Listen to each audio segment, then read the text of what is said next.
tentang sekolah pasar modal. Pasar modal terdiri dari yaitu yang pertama ada investasi, yang kedua ada efek dan mekanisme perdagangan saham, dan yang ketiga ada struktur pasar modal, dan yang terakhir ada acuan kepemilikan sekuritas. Apa sih investasi itu?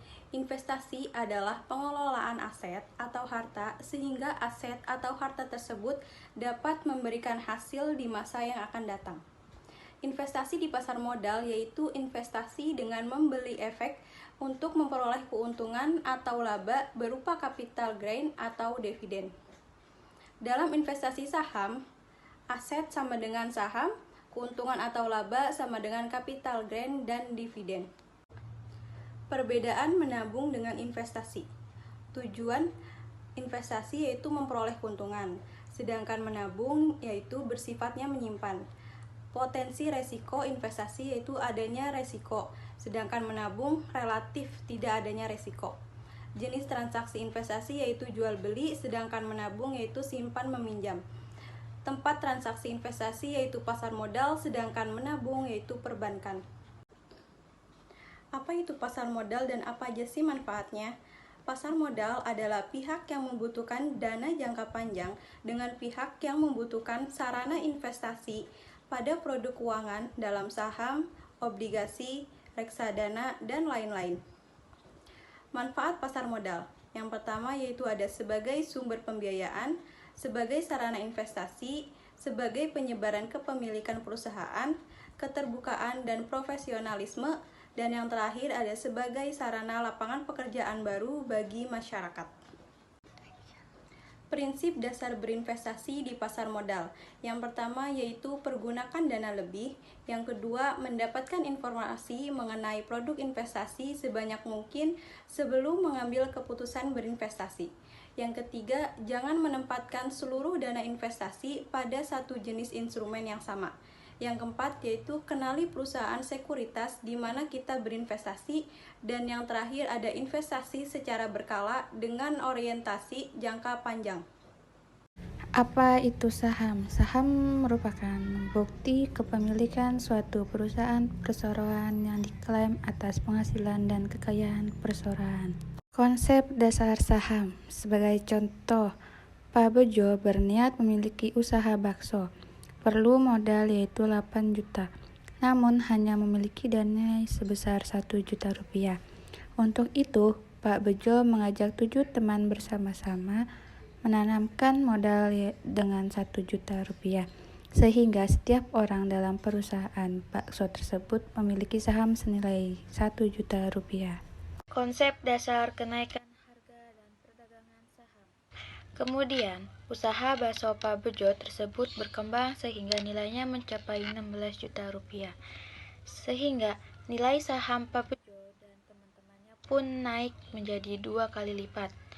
Pak Bejo dan teman-temannya bisa menjual sebagian atau seluruh saham yang dimiliki oleh orang lain.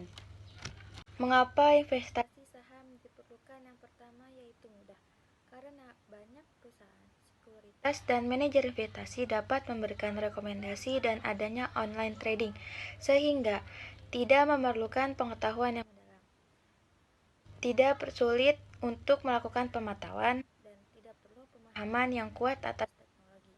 Yang kedua yaitu terjangkau, mulai dari Rp100.000 setiap bulan, sehingga tidak membutuhkan modal yang besar. Yang ketiga yaitu menguntungkan, investasi secara berkala dengan orientasi jangka panjang, sehingga investasi di pasar modal bukan judi dan tidak memiliki risiko yang tinggi. Konsep dasar obligasi. Yang pertama yaitu surat untuk jangka menengah sehingga panjang. Yang kedua yaitu dapat dipindah tangankan. Yang ketiga yaitu berisi janji untuk membayar imbalan berupa bunga pada periode tertentu dan melunasi pokok utang pada waktu yang telah ditentukan kepada pihak pembeli obligasi tersebut. Konsep dasar reksadana. Reksadana merupakan sarana untuk menghimpun dana dari masyarakat yang memiliki modal sebagai unit penyertaan untuk diinvestasikan dalam berbagai saham atau instrumen investasi lainnya oleh manajer investasi. Nilai dari pengelolaan dana tersebut dibukukan dalam nilai aktiva bersih reksadana. Nilai aktiva bersih ini yang digunakan sebagai indikator harga suatu reksadana. Semakin meningkat nilai aktiva bersih per unit penyertaan suatu reksadana, maka semakin tinggi pula keuntungan bagi investor. Konsep dasar ETF. ETF adalah reksadana yang diperdagangkan seperti halnya saham di bursa. Exchange Traded Fund atau ETF menjadi yang pertama, alternatif efek yang mudah dan terjangkau. Yang kedua, diverifikasi kepemilikan saham hanya dengan kepemilikan satu ETF. Indeks saham. Yang pertama, instrumen yang digunakan sebagai indikator dari pergerakan harga dan kinerja saham atau sekumpulan saham. Yang kedua, dapat berbentuk indeks saham individu maupun indeks sekumpulan saham, baik sektoral maupun non-sektoral. Metodologi perhitungan indeks saham.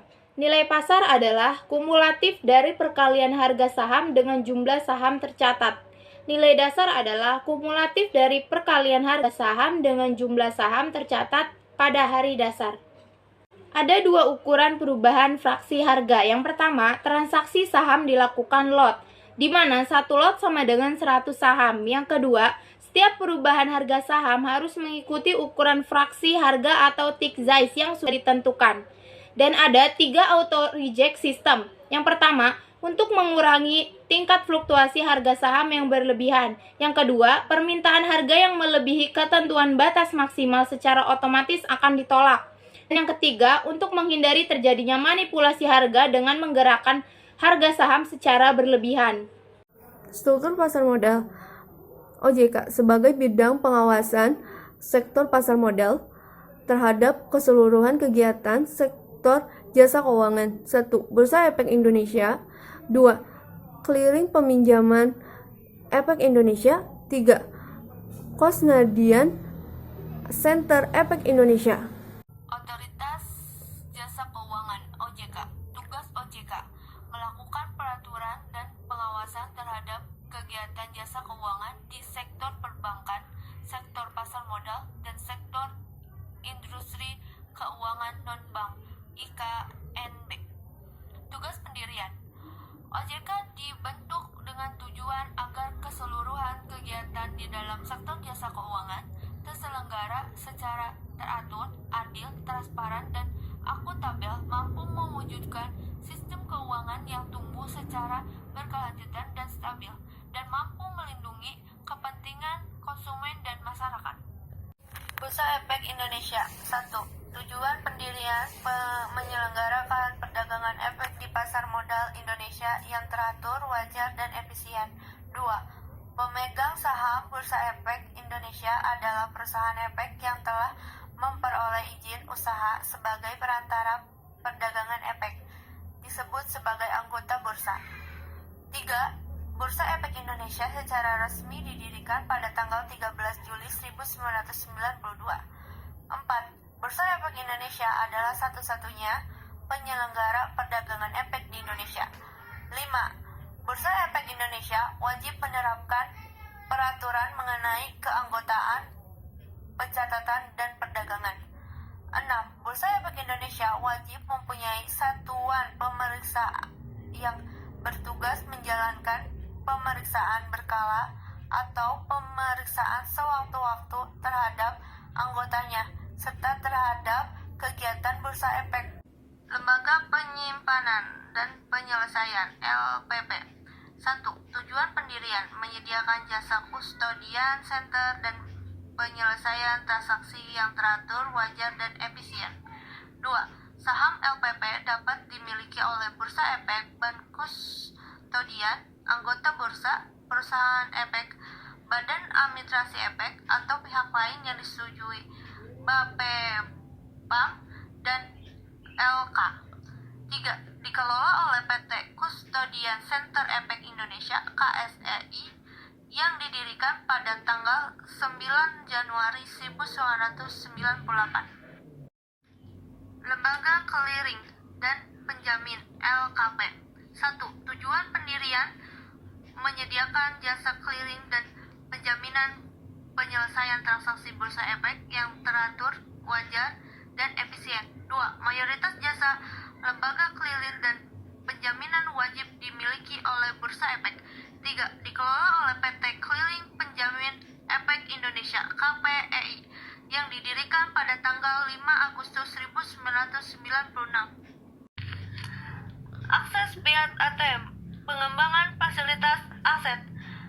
Fasilitas akses terintegrasi dengan jaringan ATM. 1. Bank Permata. 2. Bank Mandiri. 3. Bank Center Asia. 4. Bank CIMB Niaga. Rekening dana nasabah. Rekening dana nasabah adalah rekening atas nama nasabah yang disimpan di bank yang terpisah dari rekening perusahaan efek. Bank Administrator RDN kerjasama KSEI dengan Bank Administrator RDN. 1. Bank BCA. 2. Bank CIMB Niaga. 3. Bank Mandiri. 4. Bank Permata. 5. Bank BRI. 6. Bank BCA Syariah. 7. Bank Syariah. 8. Bank BRI. 9. Bank Sinar Mas.